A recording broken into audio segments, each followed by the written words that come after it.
નમસ્કાર મિત્રો, સ્વાગત છે તમારું એચએનજીયુ સ્ટડી પોઈન્ટ યુટ્યુબ ચેનલના એક નવા વિડીયોમાં. ડિજિટલ ગુજરાત સ્કોલરશિપ અંગે ખૂબ જ મોટા સમાચાર સામે આવી રહ્યા છે. એના વિશેની સંપૂર્ણ ચર્ચા આપણે આજના આ વિડીયોની અંદર કરવાના છીએ. ડિજિટલ ગુજરાત સ્કોલરશિપના ફોર્મ જે છે એ 9મા કે 10મા મહિનાની અંદર ભરાવાના શરૂ થયા હતા. ઘણા બધા વિદ્યાર્થીઓને સ્કોલરશિપ મળી ગઈ છે, પરંતુ હજુ સુધી લાખો વિદ્યાર્થીઓ એવા છે કે એમને એમની સ્કોલરશિપ જે છે એ મળી નથી. તો સ્કોલરશિપ મેળવવા માટે શું કરવું પડશે એ અંગે સરકાર દ્વારા મોટી જાહેરાત કરવામાં આવી છે. એની સંપૂર્ણ ચર્ચા આપણે આજના આ વિડીયોની અંદર કરવાના છીએ. તો હવે શરૂ કરીએ આજનો આ વિડીયો. તો તમે જોઈ શકો છો, ડિજિટલ ગુજરાત સ્કોલરશિપ અંગે અગત્યની જાહેરાત.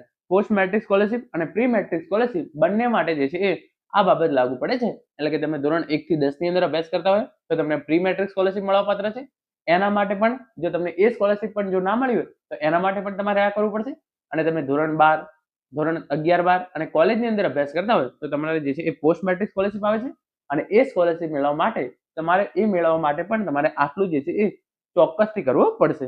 સ્કોલરશિપ મેળવવા માટે હવે આટલું કરવું ફરજિયાત. અહીંયા જે પ્રમાણે ઇન્ફોર્મેશન આપેલી છે તમે જોઈ શકો છો.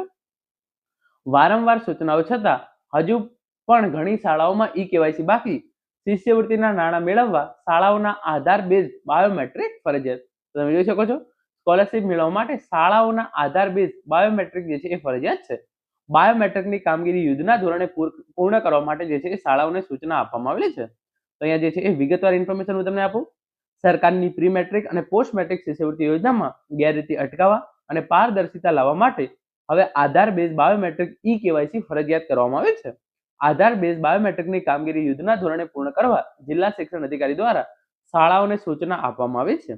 સરકારના સામાજિક ન્યાય અને અધિકારીતા વિભાગ દ્વારા અનુસૂચિત જાતિ અને અન્ય કેટેગરીના વિદ્યાર્થીઓ માટે પ્રી મેટ્રિક અને પોસ્ટ મેટ્રિક સ્કોલરશિપ યોજના ચલાવવામાં આવે છે.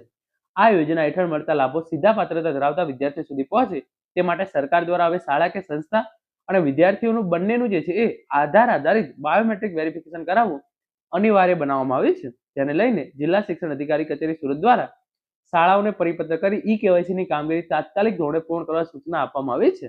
જે શાળાઓમાં પણ આ પ્રક્રિયા બાકી હશે તેમના વિદ્યાર્થીઓની માહિતી કેન્દ્રીય પોર્ટલ NSP પર મોકલી શકાશે નહીં.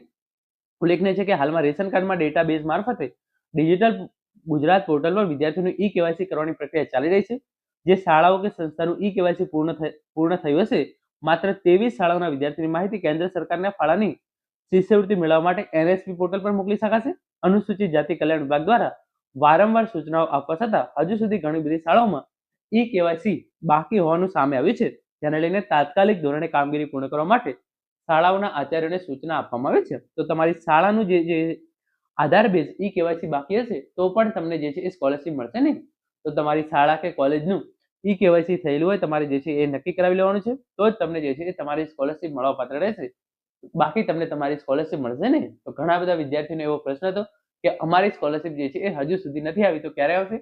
તો જ્યારે પણ તમારી શાળા કે કોલેજ દ્વારા ઈ કેવાયસીની પ્રોસેસ પૂરી કરવામાં આવશે એના પછી જે ડેટા છે એ NSP પોર્ટલ પર મોકલવામાં આવશે અને એના પછી તમારી સ્કોલરશિપ એકાદ મહિનાની અંદર જમા થઈ જશે.